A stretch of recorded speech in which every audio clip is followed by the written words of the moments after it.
Hello again, everybody, and welcome to From the Rafters of Rupp, the Kentucky Legends Edition. I'm Kyle Macy. In Season 5, we continue to celebrate the all-time great players and coaches who've helped establish the University of Kentucky as one of the proudest traditions in all of college basketball. UK has honored these Kentucky legends with the ceremonial hanging of their jerseys in the Rafters of Rupp Arena.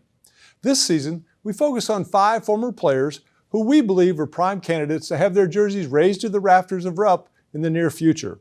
So, we invite you to sit back and enjoy as we bring you another chapter of From the Rafters of Rupp, the Kentucky Legends Edition. In today's edition, I sit down with Jimmy Dan Connor. The 6'4" Lawrenceburg, Kentucky native was a 3-year starter at the forward position for the Cats and scored 1,009 points during his career at UK. Jimmy Dan and I began our conversation talking about how he got started playing many different sports while growing up in Anderson County. It's so much different now. I played football during football season, baseball during baseball season, but I showed an interest at a very young age, I was good at basketball, and so that was absolutely my main sport. But I played in all the sports, played tennis, golf, and I kind of did what the seasons were. And then about my sophomore year, I had a very good friend of mine says, you can be a jack of all trades, but a master of none. So I kind of honed in on the basketball. Jimmy Dan certainly locked in on the right sport. He was selected to the first team All-State squad in his junior year at Anderson County High School. Then he led his team to the Sweet 16 in his senior year, where the Bearcats lost in the state championship game to Louisville Male. Jimmy Dan was again named to the All-State team and received scholarship offers from all the traditional powerhouses, including Kentucky, Kansas, Duke, and North Carolina. Adolph wouldn't like this, but I came very close to going to North Carolina. I liked Dean Smith. He was a great guy, and they had, like Kentucky, great tradition. Not as good as Kentucky, but almost. In 1971, Jimmy Dan Connor was named Kentucky's Mr. Basketball and selected to the Parade and Scholastic All-American teams. He recalls some of the factors involved in making his college decision. But one day I woke up and I said, I think better than my basketball ability was a 2-name first name playing basketball in Kentucky, because people seem to remember it more. And why would I move to another state when I had made a name, so to speak, for myself in Kentucky? And it was interesting, I was with my mother and some of her friends. We were in a log cabin down on Kentucky River, and I never watched the Adolph Rupp show. And they happened to have it on, so I was watching it. And Adolph, he faced the camera and he said, well, the key to our recruiting program is this Connor kid from Lawrenceburg, and I want all you Kentucky fans to call him and go see him and tell him that you want to come to Kentucky. And even 45 years ago, I had to move out of my house for 2 weeks and move back in that cabin that I actually watched that show. But I had pretty much made my mind up prior to that. Jimmy Dan signed with the Cats in the summer of 1971. Connor was a major part of the recruiting class known as the Super Kittens, a class that included Mr. Basketball recipients from Kentucky, Indiana, Ohio, and Illinois. I'll never forget my first day at Kentucky. We got all these All-Americans and Mr. Basketballs, and we had press clippings that would fill up this room. And we went into a room, our first official meeting at UK, and it's black and white grainy film of the Fabulous Five running a fast break. Not a word was said. It was probably 5 minutes of literally just watching fast break being run. And Joe said, that's the way we run a fast break in Kentucky. Welcome to Kentucky. We'll be right back with more of my conversation with Jimmy Dan Connor after these words from our sponsors. It's pizza that's made to order, the way we like it. And their wings and their wing bites taste great. Hey, save me some. Oh, that's good. Oh, that's great. Practice your shot in our indoor, temperature-controlled shooting range, or work with one of our experts to choose the right firearm for your next outdoor experience. Bud's Gun Shop and Range. Find it here.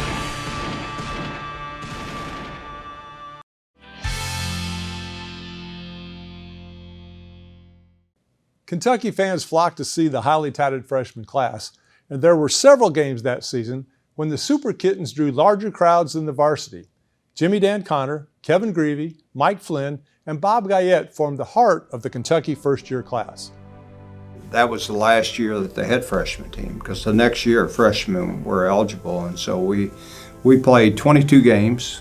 We were 22-0, and we averaged 100.56 points a game, and our opposition averaged 58.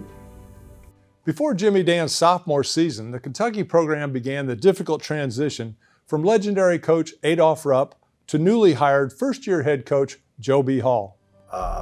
Adolph wasn't quite ready to leave a position that he had held and done so well for so many years, and yet it was time for Joe. And so I happened to be the one who really knew both of them, and it wasn't much fun to get a call from one night and then an hour later get a call from the other one. But I remember the first game in the Coliseum, varsity year, sophomore year. You know, Adolph's seat was right behind Joe's seat in the stands, you know, maybe 5 or 6 feet away. And so it was an interesting transition. In Joe B. Hall's first season at Kentucky, Jimmy Dan started at the small forward position. Yet on defense, he found himself always assigned to the opponent's best inside scorer.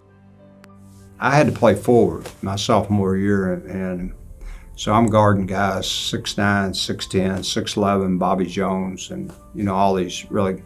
And Greavy understands the word of defense. It never was applied to him in any way. He didn't want to tire himself out so he could shoot up another jump shot. So I ended up having to always take the tougher of the two forwards. But anyway, so we're playing Notre Dame and at Freedom Hall. And so we came in and I looked at the person I had to guard, who happened to be Adrian Dantley, 6'5", kind of pudgy, and I said, well, I'm gonna have a night off. And it wasn't a night off, but he did a very good thing for me. He convinced me that maybe I ought to get a job. In 1973, the Cats posted a 19-7 regular season record and finished on top of the SEC with a 14-4 league mark.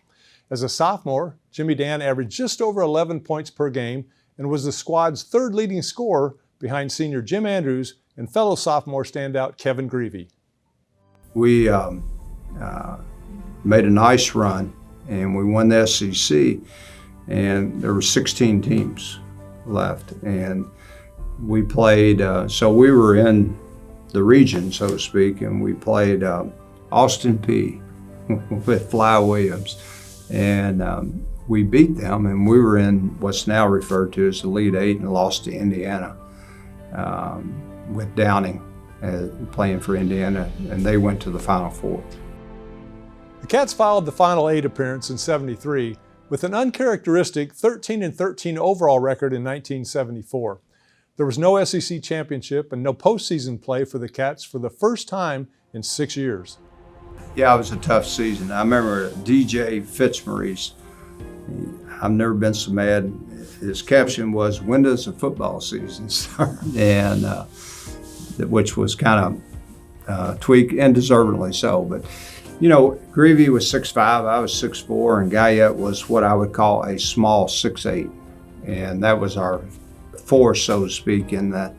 And we never did quite get it together. Although we had a lot of talent, we needed some bigger guys, which your teammates came in the next year and made quite a difference. You know, when we had some Roby at 6'11" and Phillips and some bigger guys. Kentucky Farm Bureau Insurance. Big on commitment. Fueling Kentucky. Fueling America. Fueling growth. Friends of Coal.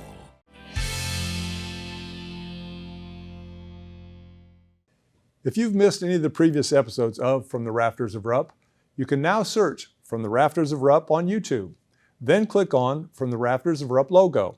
Then hit Play Videos, and you'll have access to every video of the past 4 seasons of our show. Season 5 will be available soon. And now back to the show. In the summer of 1974, prior to Jimmy Dan's senior year, that Kentucky squad set out on a grueling basketball tour of Australia, in which the Cats packed in 18 games in just a 20-day period. It was a tough trip. We went from, we probably did 3,500 miles in station wagons and uncomfortable vehicles, and it wasn't getting on a jet and going to a nice hotel and doing interviews after the game. We would actually drive to Melbourne, Australia, and so there would be 14 of us, and we would split up, maybe 2 or 3, and stay in somebody's home. So there was a lot of growing up to do, I think would be a good way to look at it. And misery loves company, and when you survive a catastrophe or a really tough month of playing basketball and not doing it as you would imagine, or most people would now, I think it bonded you in kind of a survival mode situation. Kentucky's lack of size and depth from the previous season was addressed with the stellar recruiting class of 1975. 6'11" Rick Roby, 6'10" Mike Phillips, shooting forward Jack Givens, and power forward James Lee provided the Cats with the bulk and finesse needed to get Kentucky back into the national title hunt. We were going to make sure that we treated them as freshmen should be treated until they earned the right to be treated like a teammate. And they certainly did that very quickly. Great guys, great attitude, and a perfect combination of older guys who had been through the wars and talented guys. But that brought the size that opened up the game for us a lot. The balance of talent, size, and depth came together in a big way for the 75 Kentucky team. The Cats averaged nearly 90 points per game and loved to run and shoot. Kevin Greavy led the Wildcats at 23.5 points per game, while Jimmy Dan posted the second highest per game scoring average with just under 13 points per game.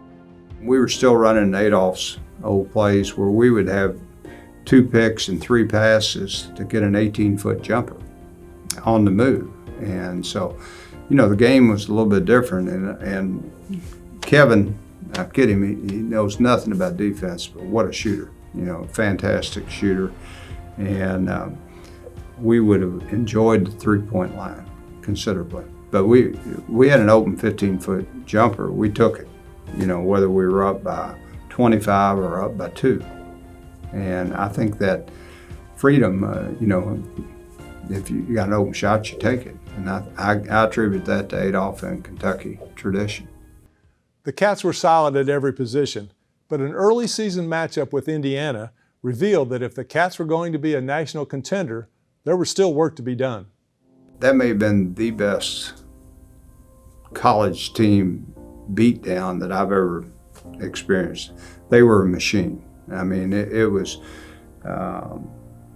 they had Benson and Scott May and a lot of big, even if they weren't tall, everybody was big-bodied and very physical, not dirty, but very physical play. And, Bobby Knight, you have to give it to him.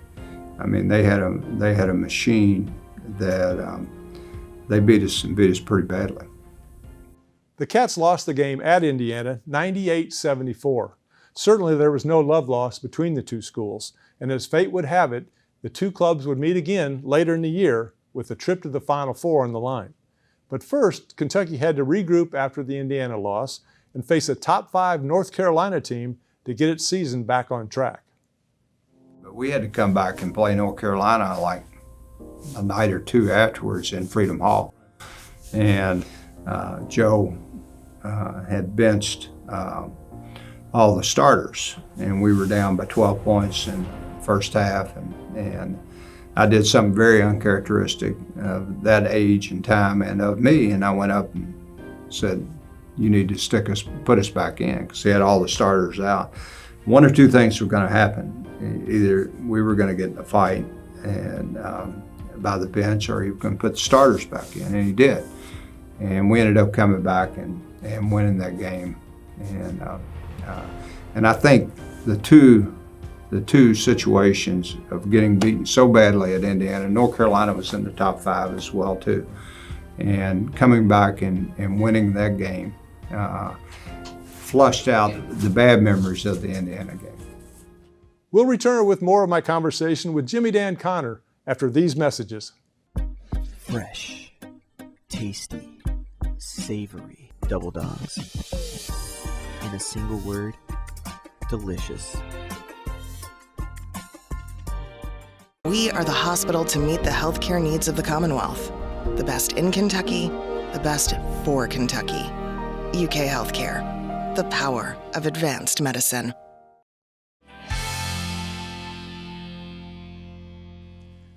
The Cats finished the regular season 19-4 and were once again winners of the Southeastern Conference. The Cats entered NCAA play ranked 6th and defeated number 10th ranked Marquette 76-54 in the first round. Then knocked off Central Michigan 90-73 in the Sweet 16. That set up the rematch with number 1 and undefeated Indiana in the Elite 8 in Dayton, Ohio. Before the border battle began, Jimmy Dan tells us that Coach Hall implemented his own version of the tweak.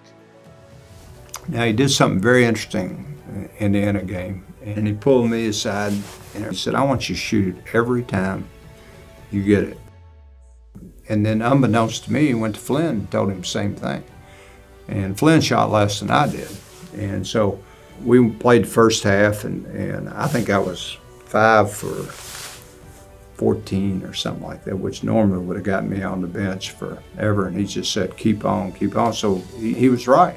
The only way you were going to beat them was guard oriented and, you know, kind of break the seams by the guards trying to go to the basket. And daggone if he wasn't right. The Cats unseated the top-ranked Hoosiers 92-90 in one of the most thrilling games in Kentucky basketball history. Mike Flynn poured in 22 points to lead the Kentucky attack, and Connor chipped in with 17. Jimmy Dan shares with us some of the memorable post-game celebration. We still talk about it. The bus ride home from Dayton, you know, we'd come to an overpass and there might be 50 people in this overpass, you know, with signs, Kentucky, all the way back to Dayton, you know, from even police escorts. And now I grew up in Kentucky and had seen it and probably more prepared for it than most.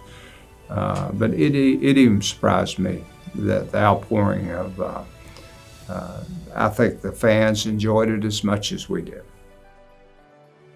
The Cats then traveled to San Diego, California, home of the 1975 Final Four. Kentucky quickly dismantled and disposed of semifinal round opponent Syracuse 95-79. Then, prior to the national final, legendary UCLA coach John Wooden announced he would be retiring after the championship game with Kentucky. In an emotional-filled game, Kentucky fell to the Bruins 92-85. He said, I thought we could beat you because we had more speed, which you did. And I told Coach Wooden, and if we played that UCLA team with our team 10 times on a neutral court, and I would say 7 out of 8 times, my money would have been on Kentucky. Jimmy Dan's last game as a Wildcat was certainly a disappointing loss for the Kentucky senior. The result was, however, a lofty national runner-up finish and marked the first time the Cats had made it to the Final Four since Rupp's runs finished as national runner-ups in 1966. Jimmy Dan reflected on the up-and-down relationship he shared with Coach Joe B. Hall during his playing days at Kentucky. Well, you know, we went our freshman year almost like a father-son, and even during the recruiting process that went over in our sophomore year and junior year, I thought about transferring. And, you know, part of the fun of going 13-13 and playing at Kentucky. But I think by the time we'd gotten a senior and we had fought all the battles, that we ended up coming back together and respecting each other for what each of us could do. And collectively, we found out we could do a lot more together than we could apart. Jimmy Dan was selected in the second round of the 1975 NBA draft by the Phoenix Suns. He opted instead to sign with the Kentucky Colonels of the ABA. He played one full season with the Colonels before choosing another path and pursuing a career in the business world. after I got through playing ball, I took a job in Atlanta, Georgia. And so I thought I wanted to own a manufacturing company, and I went down there for a couple years and was doing great. Everything was going well, was successful in what I was doing, selling dog food. I'm in the insurance business now, and I say if you can sell pancakes, serve dog food, insurance is pretty easy. But little things that you never really think about it is that Kentucky basketball really helped me in is, I want to go play golf at some place. Well, I probably know 25 people that would, in Kentucky, that would be happy to help me arrange that. And I missed that in Atlanta, and I missed it so much that I decided to come back. Glad I did. Jimmy Dan Connor made his first mark on Kentucky basketball as the schoolboy superstar who guided his high school team to the finals of the Sweet 16 state basketball tournament. A three-time high school All-Stater and a consensus high school All-American, Jimmy Dan continued his on-court success at the University of Kentucky. Jimmy Dan was a two-time All-SEC performer and was an All-NCAA Regional Award winner in 1975. He averaged double figures in scoring all 3 seasons at the varsity level, and Jimmy Dan is a member of the prestigious 1,000 Point Club and was selected to the Academic All-American team while at UK. He was voted by his peers to be the only team captain of the 1974-75 National Runner-Up squad. Jimmy Dan Connor will always be remembered by Big Blue fans as the floppy-haired Kentucky schoolboy legend who came to UK and proved to be one of the most consistent performers to ever wear the Kentucky uniform. As Season 5 draws to a close, I'd like to once again thank all of our loyal sponsors of From the Rafters of Rupp for their continued support. Kentucky Farm Bureau, Friends of Coal, Bud's Gun Shop, Hunt Brothers Pizza, UK Healthcare, Double Dogs, and Rafferty's. If you have a choice, we ask you please choose one of our many fine sponsors. And that'll do it for season number 5. Thanks for joining us, everybody. Until next time, when we hear more tales from the Rafters of Rupp.